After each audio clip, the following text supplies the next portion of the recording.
Hello guys, ಎಲ್ಲರಿಗೂ ಮತ್ತೊಮ್ಮೆ ಸ್ವಾಗತ.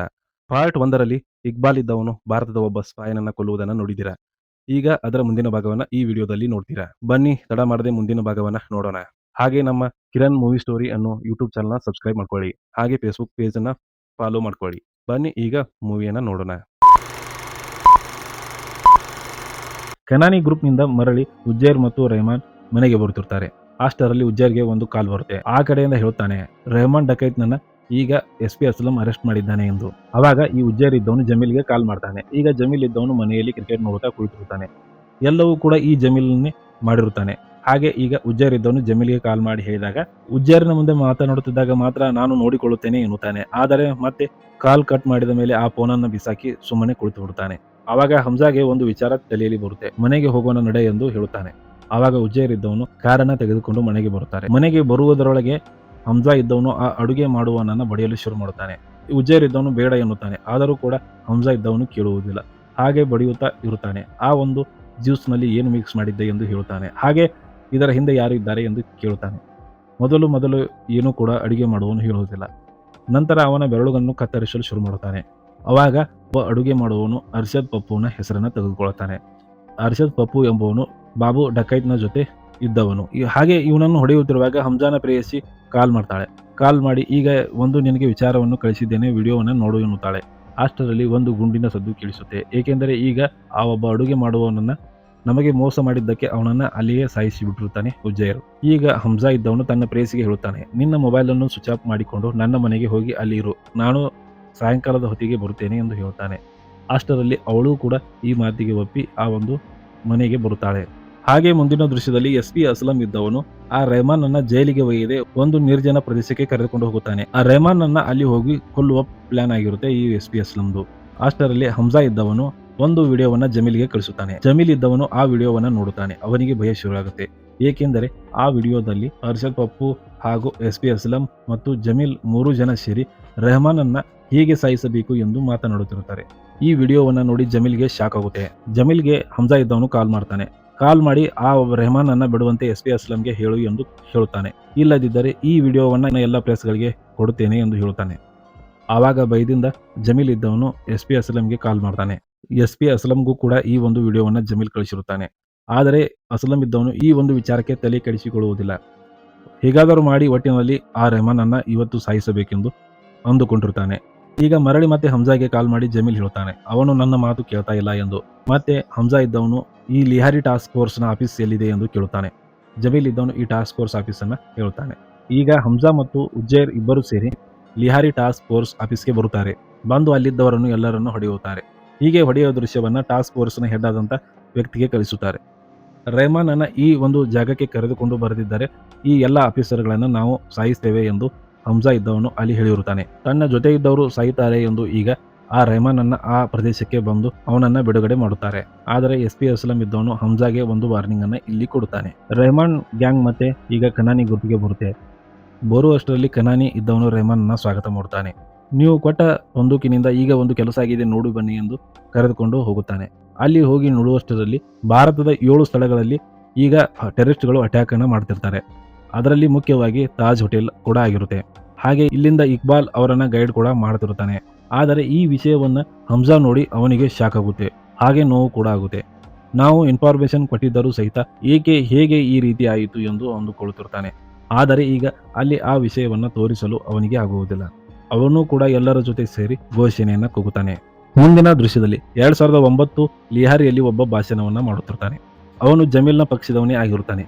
ಅವನು ಹಾಗೆ ಮಾತನಾಡುತ್ತಾ, ಈ ಬಾರಿ ನಾನು ಈ ಒಂದು ಸ್ಥಳದಿಂದ ನಮ್ಮ ಪಾರ್ಟಿಯಿಂದ ರೆಹಮಾನ್ ಡಕೈತ್ನನ್ನ ಆರಿಸಿದ್ದೇನೆ. ಅವನಿಗೆ ನೀವು ಎಲ್ಲರೂ ಸಪೋರ್ಟ್ ಮಾಡಿ. ಅವನು ಈ ಸಲ ಅಭ್ಯರ್ಥಿಯಾಗಿ ಎಲೆಕ್ಷನ್ ಮಾಡುತ್ತಾನೆ ಎಂದು ಹೇಳುತ್ತಾನೆ. ಇದು ಜಮೀಲ್ಗೆ ಸಹಿಸಲು ಆಗುವುದಿಲ್ಲ. ಮುಂದಿನ ದೃಶ್ಯದಲ್ಲಿ ಜಮೀಲ್ನ ಮಗಳು ಈಗ ಹಮ್ಜಾನ ಹತ್ತಿರನೇ ಇರುತ್ತಾಳೆ. ಹಮ್ಜಾ ಮತ್ತು ಜಮೀಲ್ ಇಬ್ಬರು ಸೇರಿ ಮಾತನಾಡುತ್ತಾ ಕುಳಿತಿರುತ್ತಾರೆ. ಹಮ್ಜಾ ಇದ್ದವನು ಒಂದು ವಿಷಯವನ್ನ ಇಲ್ಲಿ ಹೇಳುತ್ತಾನೆ. ನೀನು ಇಲ್ಲಿಯವರೆಗೂ ಎಷ್ಟು ಜನರನ್ನ ಬೆಳೆಸಿದೆಯೋ ಅವರೆಲ್ಲ ಒಂದಲ್ಲ ಒಂದು ದಿನ ನಿನಕ್ಕಿಂತ ಮೇಲೆ ಹೋಗುತ್ತಾರೆ. ಅದಕ್ಕೆ ನೀನು ಒಬ್ಬ ನಂಬಿಕಸ್ಥ ಇದ್ದವನನ್ನ ಹುಡುಕಬೇಕು, ನಿನ್ನ ಮಾತು ಕೇಳುವನನ್ನ ಹುಡುಕಬೇಕು ಎಂದು ಹೇಳುತ್ತಾನೆ. ಅದಕ್ಕೆ ಯಾರಾದರೂ ಇದ್ದಾರಾ ಹುಡುಕು ಎಂದು ಈಗ ಹಮ್ಜಾ ಇದ್ದವನು ಜಮೀಲ್ ಮುಂದೆ ಹೇಳುತ್ತಾನೆ. ಜಮೀಲ್ಗೆ ಈ ವಿಷಯ ಮೊದಲಿಗೆ ಬೇಡ ಎನಿಸಿದರೂ ಯಾವುದೇ ಆಯ್ಕೆವಿಲ್ಲದೆ ಈಗ ಹಮ್ಜಾನನ್ನೇ ತನ್ನ ಒಬ್ಬ ವ್ಯಕ್ತಿಯನ್ನಾಗಿ ಮಾಡಿಕೊಳ್ಳುತ್ತಾನೆ. ಜಮೀಲ್ ಇದ್ದವನು ತನ್ನ ಮಗಳನ್ನು ಹಮ್ಜಾಗೆ ಕೊಟ್ಟು ಮದುವೆ ಮಾಡಲು ಒಪ್ಪಿಕೊಳ್ಳುತ್ತಾನೆ. ಈಗ ಹಮ್ಜಾ ಮತ್ತು ಜಮೀಲ್ ಮಗಳ ಮದುವೆ ನಡೆಯುತ್ತೆ. ಈ ಒಂದು ಮದುವೆಗೆ ಎಲ್ಲ ಟೆರರಿಸ್ಟ್ಗಳು ಬಂದಿರುತ್ತಾರೆ. ಇಲ್ಲಿ ಮುಖ್ಯವಾಗಿ ಇಕ್ಬಾಲ್ ಹಾಗೂ ಕನಾನಿ ಬ್ರದರ್ಸ್ ಮತ್ತು ರೆಹಮಾನ್ ಕೂಡ ಇರುತ್ತಾರೆ. ಮದುವೆ ಮುಗಿದ ನಂತರ ಒಂದು ಟೇಬಲ್ ಮೇಲೆ ಎಲ್ಲರೂ ಮಾತನಾಡುತ್ತಾ ಕುಳಿತಿರುತ್ತಾರೆ. ಇಷ್ಟು ನಾವು ಭಾರತದ ಮೇಲೆ ಅಟ್ಯಾಕ್ ಮಾಡಿದ್ದೇವೆ, ಆದರೂ ಸಹಿತ ಭಾರತ ನಮ್ಮನ್ನು ಏನೂ ಮಾಡಿಕೊಳ್ಳಲು ಆಗಿಲ್ಲ. ಅದಕ್ಕಾಗಿ ಈ ಬಾರಿ ನಾವು 15 ಆಗಸ್ಟ್ಗೆ ಮತ್ತೊಂದು ಪ್ರಯತ್ನ ಮಾಡೋಣ.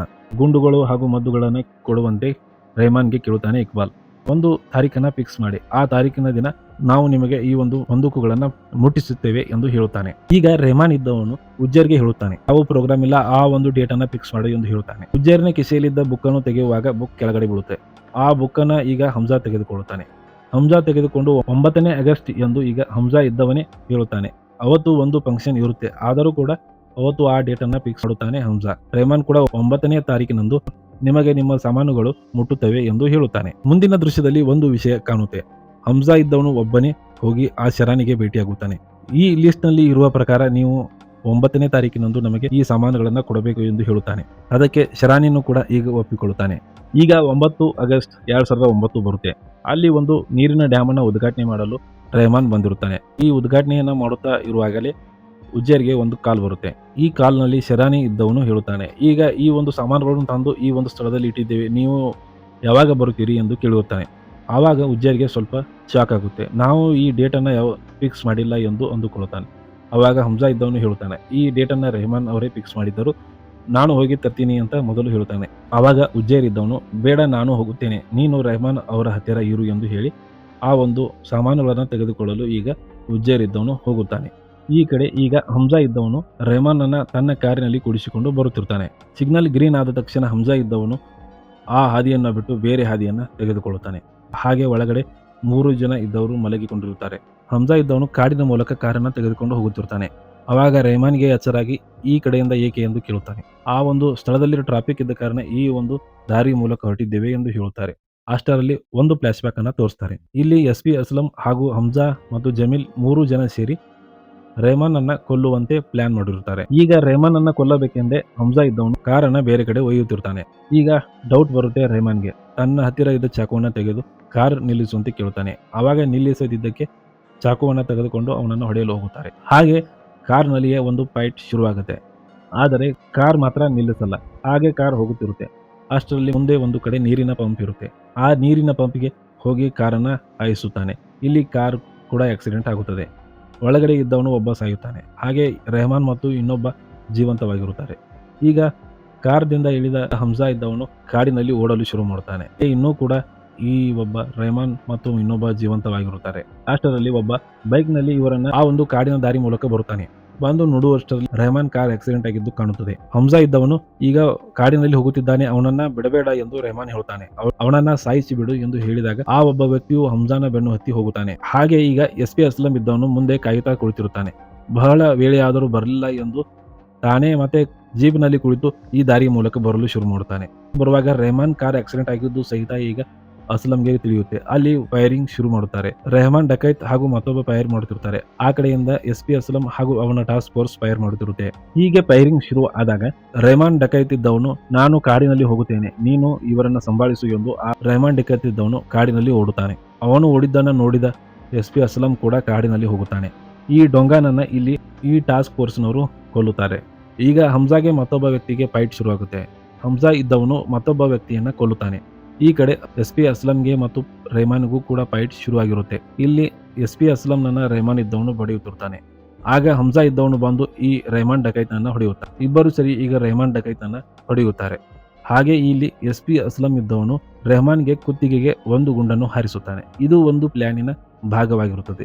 ಊರು ಮುಟ್ಟುವ ತನಕ ರೆಹಮಾನ್ ಡಕೈತ್ ಇದ್ದವನು ಜೀವಂತವಾಗಿರಬೇಕು ಎಂದು ಮೊದಲೇ ಆ ರೀತಿಯಾಗಿ ಅವನನ್ನ ಶೂಟ್ ಮಾಡಬೇಕು ಎಂದು ಹೇಳಿರುತ್ತಾನೆ. ಈಗ ಹಮ್ಜಾ ಇದ್ದವನು ಮತ್ತೆ ನಾಟಕ ಮಾಡುತ್ತಾ ಆ ಒಬ್ಬ ರೆಹಮಾನ್ ಅನ್ನ ತೆಗೆದುಕೊಂಡು ತನ್ನ ಹೆಗಲ ಮೇಲೆ ಹಾಕಿಕೊಂಡು ರೋಡಿಗೆ ಬರುತ್ತಾನೆ. ರೋಡಿನಲ್ಲಿ ಎಲ್ಲರಿಗೂ ಗಾಡಿಯನ್ನ ನಿಲ್ಲಿಸುವಂತೆ ಕೇಳುತ್ತಾನೆ. ಅಷ್ಟರಲ್ಲಿ ಯಾರೂ ಕೂಡ ನಿಲ್ಲಿಸುವುದಿಲ್ಲ. ಆಗ ಆಟೋ ಚಾಲಕ ಒಬ್ಬ ನಿಲ್ಲಿಸುತ್ತಾನೆ. ಆ ಆಟೋದಲ್ಲಿ ಕೂಡಿಸಿ ಹಾಸ್ಪಿಟಲ್ಗೆ ಬರುತ್ತಾರೆ. ಹಾಸ್ಪಿಟಲ್ ಬಂದಾಗ ಇನ್ನೂ ಜೀವಂತವಾಗಿರುತ್ತಾನೆ. ಅಷ್ಟರಲ್ಲಿ ಅಲ್ಲಿಯೇ ಈಗ ರೆಹಮಾನ್ ಡಕೈತ್ ಇದ್ದವನು ಸಾಯುತ್ತಾನೆ. ರೆಹಮಾನ್ ಡಕೈತ್ ಇದು ಸತ್ತಿದ್ದನ್ನು ನೋಡಿದ ಹಮ್ಜಾ ಇದ್ದವನು ಈಗ ಅಳಲು ಶುರು ಮಾಡ್ತಾನೆ. ಆಟೋ ಚಾಲಕ ಕೂಡ ಹಮ್ಜಾ ರೆಹಮಾನ್ ಅನ್ನ ಉಳಿಸಲು ಯಾವ ರೀತಿ ಪ್ರಯತ್ನ ಪಟ್ಟನು ಎಂದು ಮೀಡಿಯಾಕ್ಕೆ ಹೇಳುತ್ತಿರ್ತಾನೆ. ಹೊರಗಡೆ ರೆಹಮಾನ್ನ ಬೆಂಬಲಿಗರು ಇರುತ್ತಾರೆ. ಈಗ ಇಲ್ಲಿ ಒಂದು ವಿಷಯ ಗೊತ್ತಾಗುತ್ತೆ. ಹಮ್ಜಾ ಇದ್ದವನು ನಾಟಕ ಮಾಡುತ್ತಾ ಇರುತ್ತಾನೆ, ಆದರೆ ಜನರಿಗೆಲ್ಲ ರೆಹಮಾನನ್ನ ಉಳಿಸಲು ಬಹಳ ಪ್ರಾಮಾಣಿಕವಾಗಿ ಪ್ರಯತ್ನ ಪಟ್ಟಿದ್ದಾನೆ ಎಂದು ಅನ್ನಿಸಿರುತ್ತದೆ. ಹಾಗೆ ಈಗ ಇಲ್ಲಿ ಉಜ್ಜೈರ್ ಕೂಡ ಬರುತ್ತಾನೆ. ಇಬ್ಬರು ದುಃಖ ಪಡುತ್ತಾರೆ. ಈ ರೆಹಮಾನ್ ಸತ್ತಾದ ನಂತರ ಇಲ್ಲಿಗೆ ಮೂವಿ ಮುಗಿಯುತ್ತದೆ. ಆದರೆ ಸ್ವಲ್ಪ 2002ರಲ್ಲಿ ನಡೆದ ಒಂದು ವಿಷಯವನ್ನ ಮತ್ತೆ ನಮಗೆ ಇಲ್ಲಿ ತೋರಿಸುತ್ತಾರೆ. 2002ರಲ್ಲಿ ಅಜಯ್ ಸಿನ್ಯಾಲ್ ಇದ್ದವರು ಈ ಒಬ್ಬ ಧುರಂಧರ್ ಅಂದರೆ ಹಮ್ಜಾನನ್ನ ಈ ಒಂದು ಪಾಕಿಸ್ತಾನಕ್ಕೆ ಹೋಗಿ ಸ್ಪೈ ಮಾಡಲು ಕಳಿಸಿರುತ್ತಾರೆ ಎಂದು ಕಾಣುತ್ತದೆ. ಇಲ್ಲಿಗೆ ಮೂವಿ ಮುಗಿಯುತ್ತದೆ.